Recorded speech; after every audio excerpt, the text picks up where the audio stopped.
Friends, video को start करने से पहले एक छोटा सा इंस्ट्रक्शन है। For the best test series और बुक्स फॉर एसएससी जेईई का लिंक मैंने नीचे डिस्क्रिप्शन में डाला हुआ है। इसके अलावा आप हमारा टेलीग्राम चैनल भी ज्वाइन कर सकते हैं, जिसका लिंक आपको नीचे डिस्क्रिप्शन में और फर्स्ट कमेंट बॉक्स में मिल जाएगा। तो चलिए अब हम अपना वीडियो कंटिन्यू करते हैं।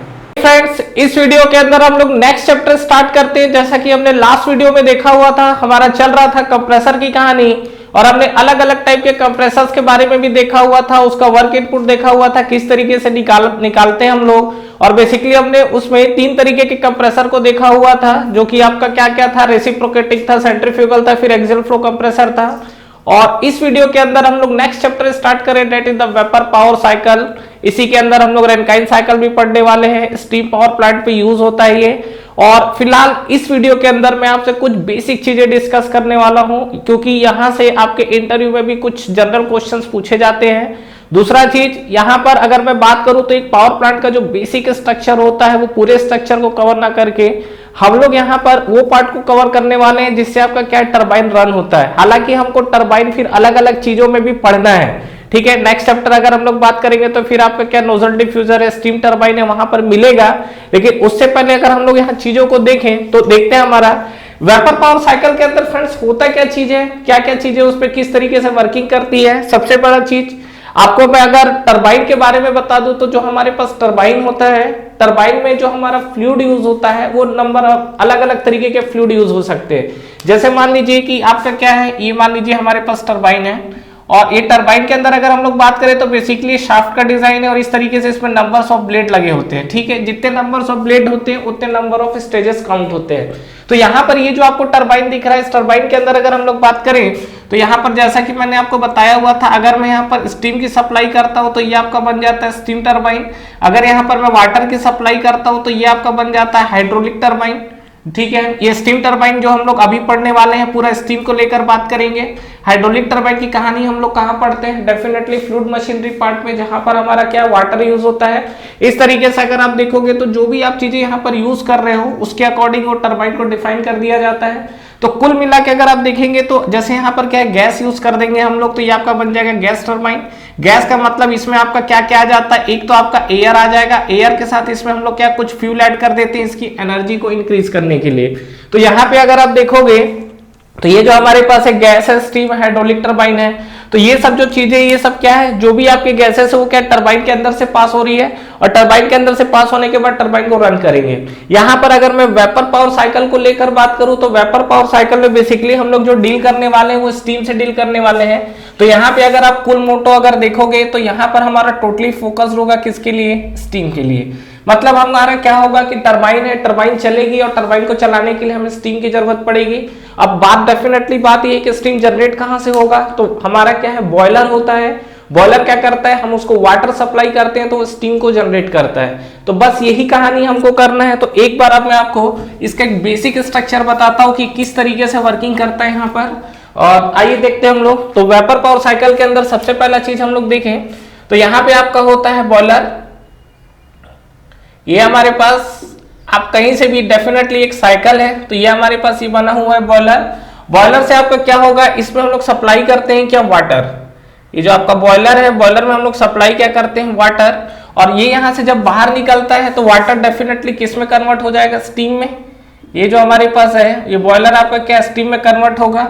बॉयलर के बारे में अलग से चैप्टर है जिसके बारे में पूरा हम लोग डिटेल में आगे पढ़ेंगे, लास्ट चैप्टर है वो, ठीक है। इसके बाद यहां से आगे बढ़ते हैं तो यहां से देखिए अब क्या स्टीम बन गया। तो स्टीम बन गया तो डेफिनेटली हमको क्या लगेगा, यहाँ पे टरबाइन चलाने की जरूरत होगी। तो टरबाइन जो हमारा है तो बॉयलर के एग्जिट पे हम लोग क्या करते हैं, जब बॉयलर से आपकी स्टीम बाहर निकल के आती है तो यहाँ पे हम लोग कनेक्ट कर देते हैं टरबाइन को।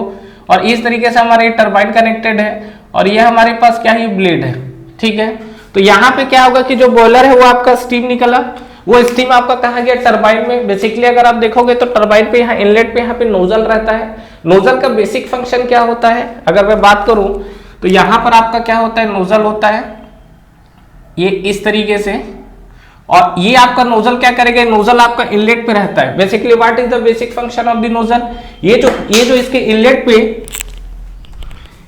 इनलेट पे आपको प्रेशर एनर्जी दिख रही है, ये आपके जो इनलेट पे प्रेशर एनर्जी दिख रही है, ये इसको क्या करेगा, काइनेटिक एनर्जी में कन्वर्ट करता है। This is the basic function of the nozzle. ये ध्यान रखना, ये बहुत इंपॉर्टेंट क्वेश्चन है।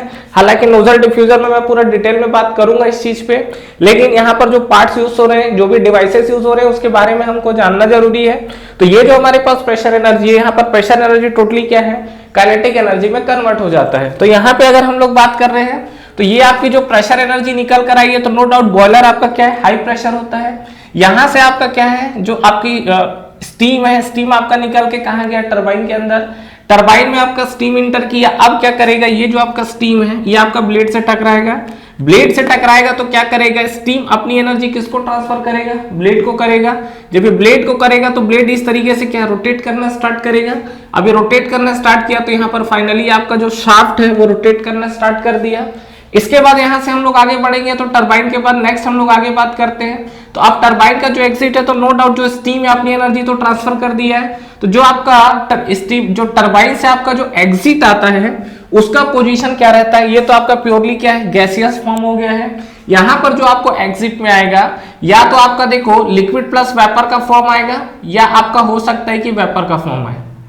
समझ में आ रहा है, लिक्विड प्लस वेपर का फॉर्म आएगा या वेपर का फॉर्म आएगा। इसके बाद नेक्स्ट हम लोग यहाँ पे आगे बढ़ते हैं। तो नेक्स्ट हम लोग बात करते हैं क्या, कंडेंसर। नेक्स्ट अगर हम लोग देखें तो ये हम लोग क्या बात करते हैं, कंडेंसर। और कंडेंसर के बाद नेक्स्ट अगर हम लोग यहाँ पर देखें तो यहाँ पर यूज होता है फिर क्या, पंप। तो ये आपका कंडेंसर। कंडेंसर का बेसिक फंक्शन क्या है, डेफिनेटली ये लिक्विड प्लस वेपर या जो वेपर है, तो यहाँ से क्या करेगा ये कंडेंसर, हीट रिजेक्ट करेगा। और हीट रिजेक्ट करने के लिए, हीट रिजेक्ट करने के बाद फाइनली अगर आप देखोगे तो किस में कन्वर्ट हो जाएगा, टोटली लिक्विड में कन्वर्ट हो जाएगा। और इस लिक्विड की सप्लाई हम लोग फिर क्या है, फिर हम लोग अगेन पंप में कर देंगे। और पंप क्या करेगा, अगेन प्रेशर राइज करेगा। और प्रेशर राइज करने के बाद फाइनली क्या है, बॉयलर में भेज देगा। तो इस तरीके से ये आपका क्या है, कंटिन्यू साइकिल चल रहा है। और ये आपका जो साइकिल है, अगर आप इस पे देखिए तो आपको एक चीज, कुछ चीजें दिख रही होगी और कुछ चीजें यहाँ से पूछी जाती है। सबसे पहला चीज यहाँ पर है, कुल मिला के देखो, टरबाइन घुमा के हम लोग ऐसा कौन सा तो काम कर लिए, कुछ नहीं है। नॉर्मल कंडीशंस पे अगर मैं बताऊं तो यहाँ जो आपका टरबाइन है, टरबाइन पे अगर आप एग्जिट में यहाँ पे जनरेटर डाल दोगे तो ये क्या करेगा, शाफ्ट घूम रहा है, मतलब इसके पास मैकेनिकल एनर्जी है। तो जो हमारे पास जनरेटर होता है वो मैकेनिकल एनर्जी को इलेक्ट्रिकल एनर्जी में कन्वर्ट कर देता है। ठीक है, तो ये आपका क्या इस तरीके से यहाँ पे अगर आप देखोगे तो फाइनली इसके आउटपुट पे जाओगे तो ये हमारे पास जनरेटर कनेक्ट होगा। फिर जनरेटर से जो भी आपकी कहानी आगे जो भी चल रही है वो सब आपकी कंटिन्यू चलते रहेगी। तो ये चीज को ध्यान रखिएगा कि यहाँ से जो आपकी कंडीशन चल रही है, मतलब ये जो आपका पैरेलली जो कंडीशन चल रहा है, इसको ध्यान रखिएगा। अब होता क्या चीज है, एक बार समझिएगा।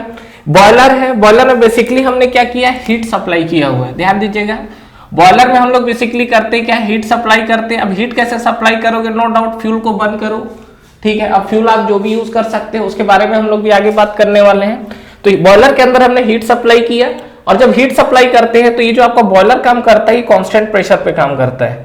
ये जो आपका बॉयलर है ये आपका कांस्टेंट प्रेशर पे काम करेगा, ध्यान रखिएगा। ठीक है, यहां से नेक्स्ट हम लोग आगे बढ़ते हैं किसका, स्टीम के लिए। तो यहां पर क्या, स्टीम जो कन्वर्ट हुआ, जो वाटर गया वो स्टीम में कन्वर्ट हुआ। उसके बाद गया टरबाइन में, टरबाइन में आपका शाफ्ट घूमना स्टार्ट कर दिया। तो शाफ्ट घूमना स्टार्ट कर दिया तो फाइनली क्या, टरबाइन से आपको वर्क आउटपुट मिल गया। मतलब ये जो आपका टरबाइन है, टरबाइन से आपको क्या है, वर्क आउटपुट मिला।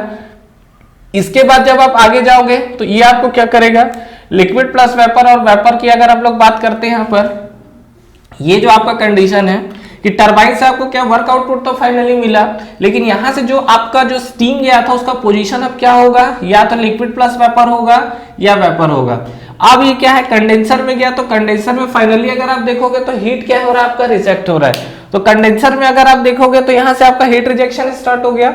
और यहां पर अगेन जो आपका कंडेंसर है ये कांस्टेंट प्रेशर पे काम करता है। ठीक है, जो आपका कंडेंसर है कांस्टेंट प्रेशर पे काम करेगा।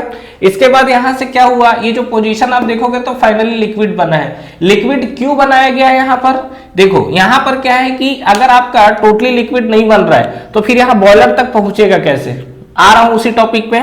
लिक्विड के बाद पंप में गया, पंप से फिर आपका बॉयलर में गया। ठीक है, सबसे ज्यादा इंपॉर्टेंट क्वेश्चन जो यहाँ से एग्जाम्स में पूछे जाता है वो ये पूछा जाता है कि ये जो आपका है यहाँ पे कंडेंसर यूज करना जरूरी है क्या। मैं आपको एक जानकारी के लिए चीजें बता देता हूं। जो आपका कंडेंसर होता है ना, ये कंडेंसर बहुत ही ह्यूज अमाउंट ऑफ एनर्जी को रिलीज करता है। ठीक है, और कितना अमाउंट ऑफ एनर्जी है मैं आपको एक चीज बता देता हूं जानकारी के लिए, कि जितना आपका कंडेंसर हीट रिजेक्ट कर रहा है, ठीक है, उससे कम आप जो इसका वर्क आउटपुट मिल रहा है उसका करीब करीब 70 से 75% और ज्यादा यहां पर आप उससे वर्क ले सकते हो। कहने का मतलब यह है कि अगर मान लो सपोज टरबाइन है और ये मान लो कि सपोज 100 मेगावाट का अगर मान लो पावर दे रहा है, ठीक है, तो इससे जो आपका हीट रिजेक्ट होगा उस हीट को यूटिलाइज करके, हीट रिजेक्ट कर रहा है, इस हीट को यूटिलाइज करके 60 से 70 मेगावाट का पावर आप और ले सकते हो। लेकिन इसके बावजूद ये हीट को रिलीज कर दिया जाता है, ऐसा क्यों? समझ में आ रहा है? और क्यों हीट को रिलीज करना आपके लिए फायदेमंद है कि नुकसान है? डेफिनेटली नुकसान है, क्योंकि फाइनली बॉयलर में जाके जितना हीट रिलीज करेगा तो बॉयलर में जाके उतना हीट सप्लाई तो करना ही पड़ेगा। तो ये चीज आप समझिए यहाँ पर कि यहाँ पर 100 मेगावाट का अगर ये टरबाइन पावर आउटपुट दे रहा है तो इसके बावजूद यहाँ पर आप देख रहे हो कि इतना हम लोग huge amount of heat release कर रहे हैं, जिस हीट से आपका 60 से 70 मेगावाट तक का पावर डेवलप किया जा सकता है। समझ रहे हो चीजें? ध्यान रखिएगा ऐसा क्यों किया जाता है, क्या जरूरत पड़ गई कंडेंसर की। क्यों ना हम लोग एक काम करें कि ये लिक्विड प्लस वेपर वाला है, जो भी वेपर प्लस निकल रहा है सीधा उठा के अगर इसको बॉयलर में भेज दे तो इसकी पंचायती खत्म हो जाएगी। मतलब टरबाइन है, टरबाइन से बाहर निकला तो टरबाइन से बाहर निकलने के बाद सीधा बॉयलर में डाल देते हैं, क्या दिक्कत है? ठीक है, जरूरी है हम लोग इतना अमाउंट ऑफ हीट रिलीज करें, फिर पंप करें, फिर पंप से पास करने के बाद बॉयलर में जाए? ठीक है, वीडियो को पॉज करिएगा, थोड़ा सोचिएगा जो मैं बोल रहा हूं और फाइनली मैं आता हूं इसके आंसर पे कि इसका आंसर आपको क्या करना है और क्यों ऐसा किया जाता है। ठीक है, देखिए मैं अगर यहाँ पे बात करता हूं तो जैसा कि हमने कंप्रेसर तो पढ़ रखा है, ठीक है, इसका पहला वाला चैप्टर हमने कंप्रेसर को लेके बात किया है। देखिए जो हमारे पास फ्लूइड होता है, फ्लूइड क्या होता है? जिसमें फ्लो होने की प्रॉपर्टी है। अब ये जो हमारे पास जो फ्लूइड है, ये फ्लूइड आपके क्या क्या होते हैं? एक तो आपका फ्लूइड में होता है लिक्विड, और दूसरा हमारे पास जो फ्लूइड होता है वो हमारे पास क्या होता है? गैस होता है। क्लियर? अगर हम लोग लिक्विड को लेकर बात करते हैं तो देखिए कभी भी आपको लिक्विड को कंप्रेस करना हो, देखो डेफिनेटली लिक्विड इनकंप्रेसिबल में चले जाता है, लेकिन यहां पर अगर मैं लिक्विड की बात करूं तो इसको क्या है, मुझे अगर हेड बढ़ाना हो तो यहां पर हम लोग क्या यूज करते हैं? डेफिनेटली पंप यूज करते हैं। ठीक है, लिक्विड के साथ अगर हम लोग बात करें तो ये डेफिनेटली हम लोग क्या यूज करते हैं? पंप। और गैस के साथ हम लोग जो यूज करते हैं ये हम लोग क्या यूज करते हैं? कंप्रेसर। ठीक है, ये जो हम लोग क्या यूज करते हैं? कंप्रेसर। तो फ्लूइड के साथ ध्यान रखिएगा, जो लिक्विड है लिक्विड के लिए हम लोग पंप यूज करते हैं, और अगर हमारे पास गैसियस है, गैस के अंदर एयर जो भी आपका गैस पार्टिकल है वो आपके कंसीडर है, तो वहां पर हम लोग यूज करते हैं कंप्रेसर। अब दोनों के बीच में देखिएगा कि हम लोग लिक्विड और गैस की अगर बात कर रहे हैं तो जो हमारा पंप का कहानी है, ठीक है, अगर आप किसी चीज को पंप करते हो, नॉर्मली कंडीशंस की बात कर रहा हूं, तो अगर मान लीजिए सेम अमाउंट ऑफ वॉल्यूम, ध्यान रखिएगा सेम अमाउंट ऑफ वॉल्यूम को अगर लिक्विड पंप करेगा तो सपोज मान लीजिए कि ये 1 मेगावाट पावर लेता है, तो उसी चीज को ये आपको पंप करने के लिए करीब करीब 50 to 60 मेगावाट का पावर कंज्यूम कर लेगा। कहानी कुछ समझ में आ रहा है? यहां पर जिस अमाउंट ऑफ फ्लूइड को, डेफिनेटली लिक्विड है, लिक्विड का वॉल्यूम कुछ कम होता है तो उसमें 1 मेगावाट का पावर लगेगा, गैस का वॉल्यूम ज्यादा होता है तो उसी चीज को कंप्रेस करने के डिपेंड करता है कि गैस का वॉल्यूम कितना है, कितना हाई टेम्परेचर पे रखें। फिर भी मैं एक जनरल वे में बात कर रहा हूं तो 50 to 60 मेगावाट का पावर कंज्यूम करता है। यही रीजन है कि आप अपने घरों में अगर पंप यूज करते हैं पानी वगैरह के लिए, वाटर के लिए, तो आप नॉर्मली क्या है डेली यूज करते हो, सस्टेन कर जाते हो। और जो हम लोग एयर कंडीशन पढ़ते हैं, एसी जो होता है उसके अंदर आपका कंप्रेसर यूज होता है, इसीलिए उसकी बिलिंग ज्यादा आती है। ठीक है, जैसे फ्रिज हो गया, फ्रिज की बिलिंग ज्यादा आती है, रीजन क्या है? उसके अंदर हमारा कंप्रेसर यूज होता है। और जहां पर मैं आपकी जानकारी के लिए भी बता दूं कि अगर आपका जैसे घर में एसी चल रहा है और 2000 रुपए बिलिंग आ रही है तो उसमें नो डाउट 1700-1800 रुपए तो उसकी कंप्रेसर की बिलिंग होती है। ठीक है, लेकिन क्योंकि कंप्रेसर का पावर कंजप्शन बहुत ज्यादा होता है। फर्स्ट चैप्टर के अंदर हमने देखा भी था, जिसमें मैंने कंप्रेसर को लेकर आप लोगों से बात किया था और पूरा डिटेल में हमने देखा भी था, उसके वर्क को कैसे रिड्यूस किया जा सकता है, ये सब चीजें भी हमने देखी हुई थी। ठीक है, तो ये ध्यान रखिएगा कि फ्लूइड के अंदर अगर हम लोग बात करें तो एक हमारा लिक्विड है, एक हमारा गैस है। लिक्विड के साथ बात करें तो नो डाउट पंप है, गैस के साथ अगर हम लोग बात करते हैं तो क्या है? कंप्रेसर का यूज किया जाता है। अब यहाँ पे बात करते हैं कि देखिए दो चीजें, लिक्विड प्लस वेपर का कंपोजिशन है या वेपर है। तो ये देखो लिक्विड प्लस वेपर का कंपोजिशन है ना, तो हमारे पास दो ऑप्शन रहेगा। लिक्विड प्लस वेपर को तो निकालो मत, कंपोजिशन निकालने से कोई मतलब नहीं है। क्यों नहीं यूज कर सकते? अगर हम लोग लिक्विड को कंप्रेसर में डाल दे या गैस को पंप में डाल दे तो क्या प्रॉब्लम है? सुनिएगा, अगर आप लिक्विड को कंप्रेसर में डालोगे, ध्यान से सुनना क्या बोल रहा हूं। अगर आप लिक्विड को कंप्रेसर में डालोगे तो कंप्रेसर्स के अंदर जो ब्लेड के डिजाइन होते हैं वो ब्लेड के डिजाइन क्या होंगे, डैमेज करेंगे। अगर आप ये बोलते हो कि रेसिप्रोकेटिंग कंप्रेसर है जहां सिलेंडर पिस्टन का अरेंजमेंट होता है, तो नो डाउट वहां के जो लुब्रिकेंट है लुब्रिकेंट को पूरा धो देगा वो, मतलब लिक्विड के लिए आप कंप्रेसर यूज नहीं कर सकते। दूसरा चीज, गैस में हम लोग क्या पंप यूज कर सकते हो। देखो गैस को अगर आपको कंप्रेस करना है बहुत ही huge amount of power input की जरूरत होती है, हाई पावर रिक्वायरमेंट की नीड होती है, और पंप इतना पावर डेवलप नहीं कर पाएगा कि वो गैस को कंप्रेस कर ले। इसीलिए कि आपका क्या होता है, ये चीजों को यूज नहीं किया जाता है, ठीक है। मतलब आप कंप्रेसर में लिक्विड डालोगे तो कोरोजन प्रॉब्लम आएगा, डैमेज कर देगा।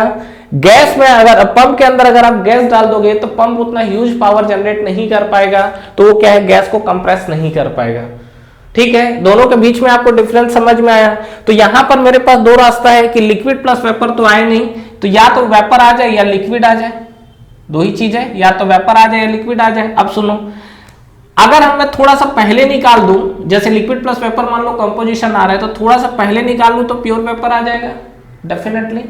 यहां पे क्या होगा कि जब आपका ये जो टरबाइन है, टरबाइन से जब चीजें आ रही हैं, टरबाइन से जब चीजें एग्जिट पे निकल के आ रही है, तो यहां से अब जब आने के बाद क्या होगा, अब ये देखो आपका बॉयलर का कहानी है। अगर मान लीजिए कि डायरेक्ट मैं यहां से वेपर को भेज देता हूं, तो वेपर को भेजने के लिए मेरे को यहाँ पे कंप्रेसर यूज करना पड़ेगा। ये जो वेपर, इस वेपर को भेजने के लिए क्या है, मुझे कंप्रेसर यूज करना पड़ेगा। और अगर मैं कंप्रेसर यूज करूंगा तो फाइनली आपको क्या दिखेगा कि अगर ये 100 मेगावाट का पावर डेवलप कर रहा है, तो इससे हो सकता है कि डेफिनेटली, क्योंकि इसका टेम्परेचर बहुत ज्यादा होता है, तो यहां पर अगर 100 मेगावाट का पावर डेवलप कर रहा है तो इससे ज्यादा पावर आउटपुट तो कंप्रेसर खींच लेगा। मतलब आपने पावर प्लांट डाला था पावर आउटपुट के लिए, और टरबाइन पावर आउटपुट 100 मेगावाट का दे रहा है, लेकिन यहाँ जो आपने कंप्रेसर फिट किया हुआ है वो बोलता है कि मुझे 110 मेगावाट का पावर चाहिए, तो फिर चला लो टरबाइन, ठीक है। तो पावर प्लांट इस तरीके से अगर करेंगे तो डेफिनेटली कंप्रेसर का फंक्शन अब आपको समझ में आ गया होगा कि कंप्रेसर हम लोग यूज क्यों नहीं कर रहे हैं। तो हमारे पास एक ही रास्ता बचता है, क्या, लिक्विड प्लस वेपर को हम लोग पंप नहीं कर पाएंगे, वेपर का ऑप्शन खत्म हो चुका है, तो फाइनली मेरे पास एक ही ऑप्शन है कि मैं सीधा सीधा लिक्विड को यूज करूं।